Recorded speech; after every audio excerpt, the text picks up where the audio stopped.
7000 espèces de plantes restent encore à découvrir dans le monde. Et oui, aussi paradoxal que cela paraisse, des botanistes britanniques ont estimé à l'aide de modèles mathématiques le nombre d'espèces qui se cachent encore dans certaines zones sous-explorées. Et ça donne ça. La taille des ronds représente le nombre d'espèces encore inconnues dans chaque pays. Ça dépend beaucoup de la diversité des climats, de l'accès aux zones naturelles ou des moyens déjà mis en œuvre pour rechercher et répertorier ces plantes. Les chercheurs ont identifié 6 pays à explorer en priorité qui à eux seuls abriteraient 1000 de ces espèces. On note le Pérou, la Colombie, la Turquie, la Birmanie, la Nouvelle-Guinée et les Philippines. Et regardons dans le détail. D'abord la Colombie. 10% des plantes dans le monde se trouvent déjà dans ce pays, dont 4000 espèces d'orchidées, sauf que les recherches y sont difficiles à cause de ces incessants conflits armés.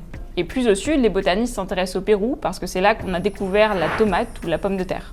Plus près de nous, il y a la Turquie qui profite d'une diversité de climat très prometteuse. C'est la région tempérée la plus riche en nombre de plantes car elle se situe entre plusieurs mers et 2 continents.